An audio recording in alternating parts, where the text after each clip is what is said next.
What's happening, gamers? Welcome to another exciting episode of Gamers Theory 101. I am 101. We're revisiting Fallout 4. It's been a while since I've played this. And today we're going to be taking a look at some really good mods here. Some really tasteful mods, I feel, that don't ruin the vibe or experience of the game, and actually, I find, enhance your immersion in the game.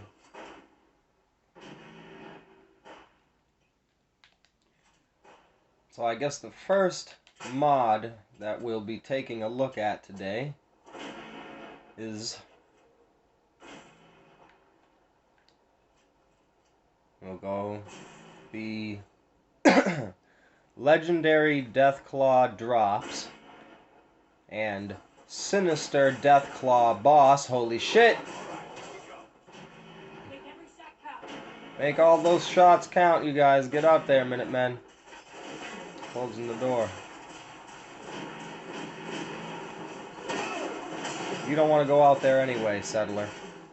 Yeah, so if you look around in your PS4 mod menu, eventually you'll find a mod that says spawns a couple of Deathclaws.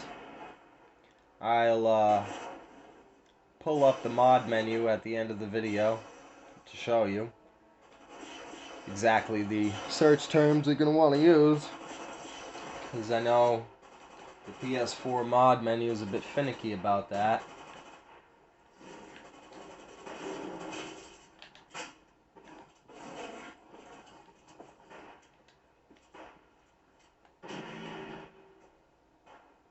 Probably shouldn't have done that. I think that's the only way into that place. Let's see if we can get these guys' attention and bring them into the main base here.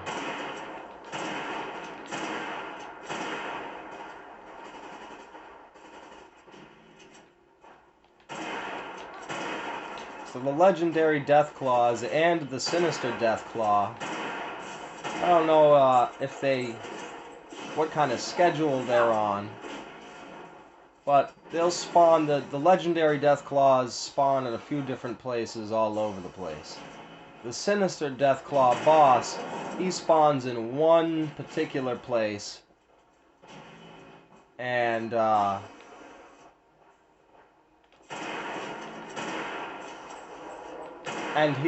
spawns will stack, so if you don't kill him within, it's a long time. It's not like, you know, bang, bang, bang, and now you got 30 of these fucking things walking around.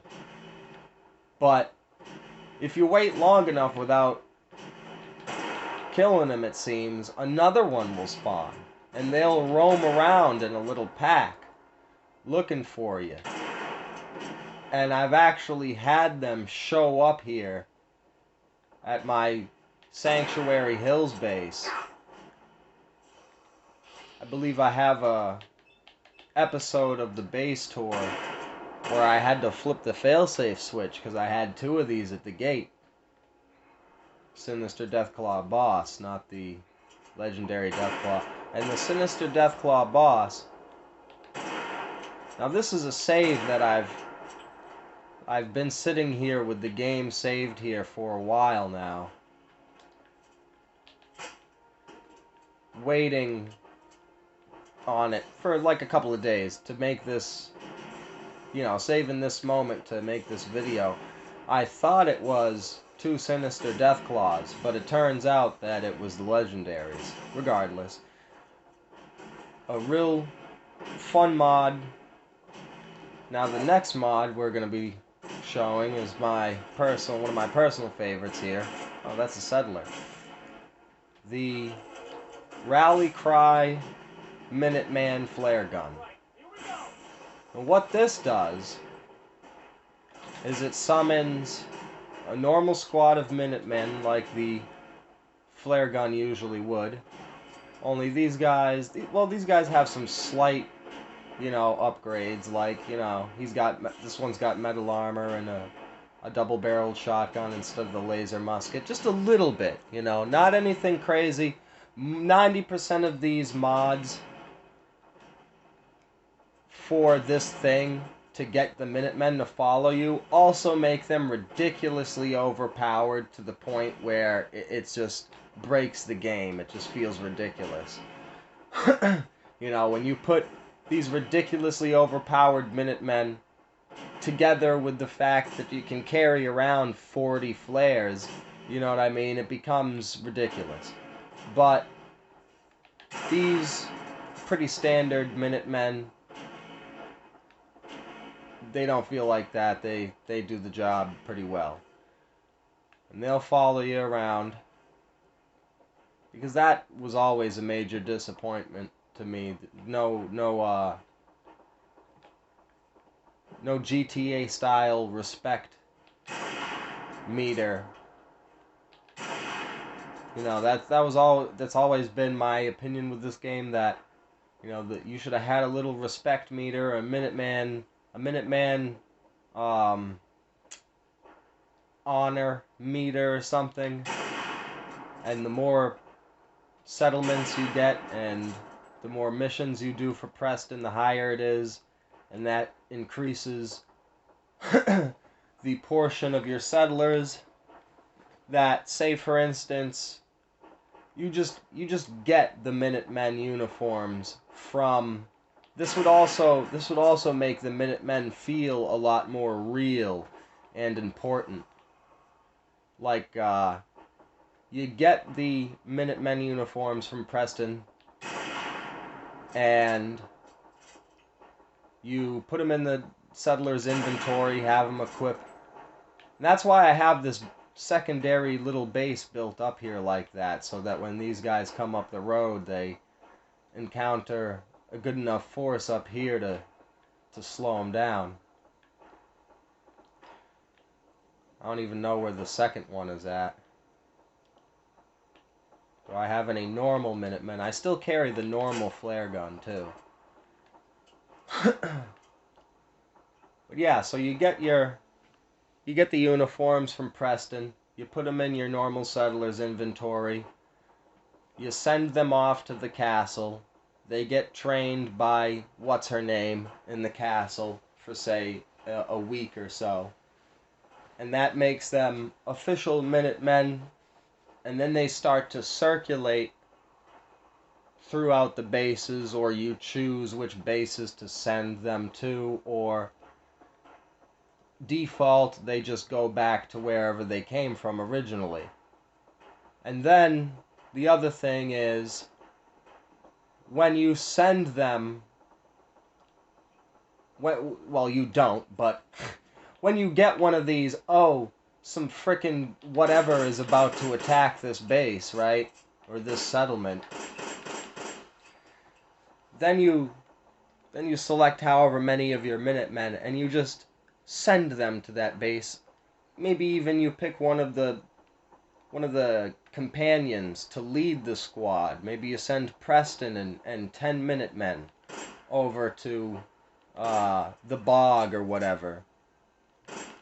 You know, whatever Abernathy farm. You know what I mean?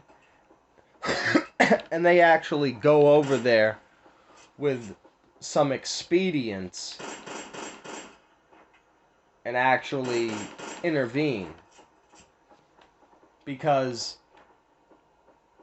like, that annoys the shit out of me, that you'll get the Minuteman, oh, you gotta go back up this settlement thing, and I'll sit here at Sanctuary Hills with my ridiculously equipped settlers that I give them all the best weapons and armor, and I'll send 20 of these heavily armed goons over to whatever settlement that needs backup, and the game doesn't acknowledge it at all. It doesn't acknowledge that I have done something that would be helpful. What? You think I'm gonna get there faster? We're both walking on feet, you know what I mean? Like, we're both walking on foot over there. It's ridiculous.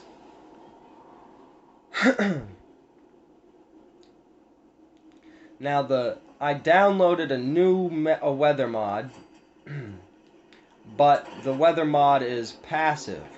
So I actually have to click a thing. This is just the standard. I deleted all the weather mods and graphics mods that I had. This is just the standard graphics and weather. Just because I have a lot of other gameplay changing mods that I didn't want any extra load interfering with it, because the gameplay mods add a lot of stuff. I'll go over to the control room and raise the alarm.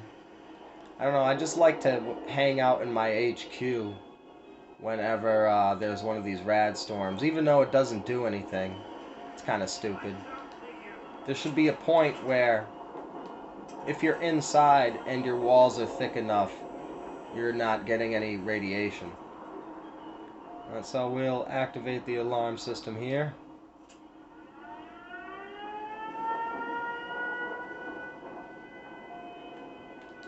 Close down the stuff.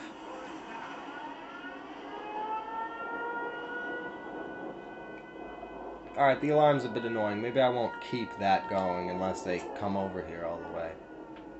See, I can keep track of them now because I got the recon scope dot. Alright, so what other mod? Alright, so the weather mod is... I guess I'll have to make this a multi-part video just because there is... I don't have a lot of mods, maybe like a dozen. But to describe all of them is probably not going to fit in a 10-minute video. But we'll see. Now the weather mod looks like... Oh, no, it's not this one. It's this one. Weather mod looks like this. It just lets the normal weather run. It's called climate control. There you go. Climate control basic. Look for that in your mods. Mod menu there.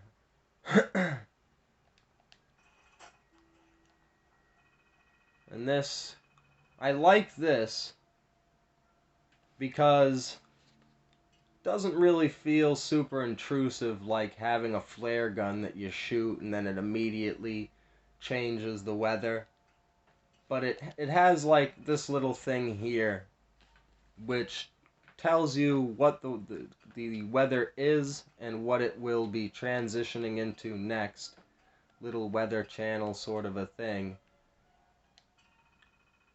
And instead of immediately switching over to the next weather thing, if you go into the weather options, you instead increase the chance that a particular weather will happen. So you pick like radiation storm. I haven't messed around with this a lot, and you add rads and you enable it.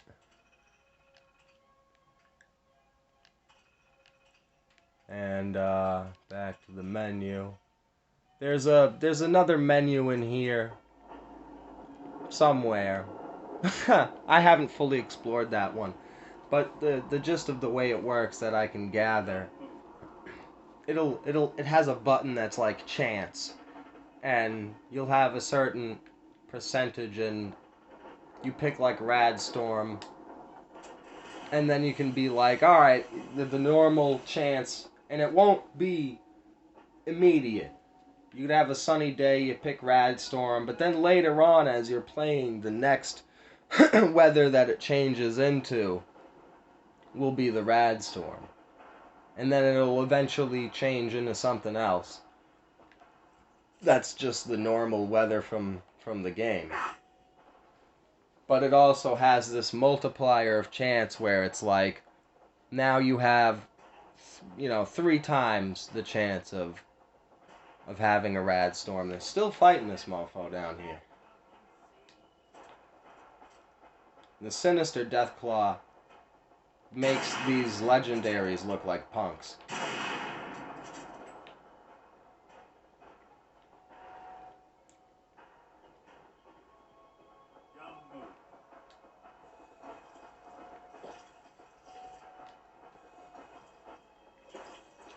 Another thing with the flare gun is that it basically spawns the Minutemen onto whatever it hits.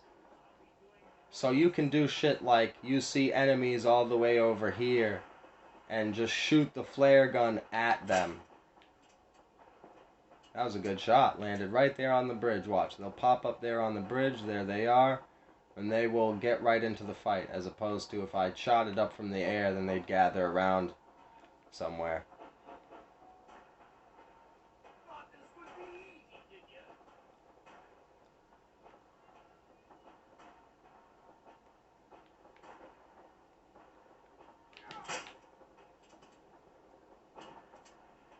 So that's probably like a dozen or so Minutemen that I've put on the bridge there with those two shots. And they're just a little bit stronger. Just a little bit stronger than your normal Minutemen. Some of them have leather armor, some of them got metal. Some of them got laser rifles, some of them got the normal shit.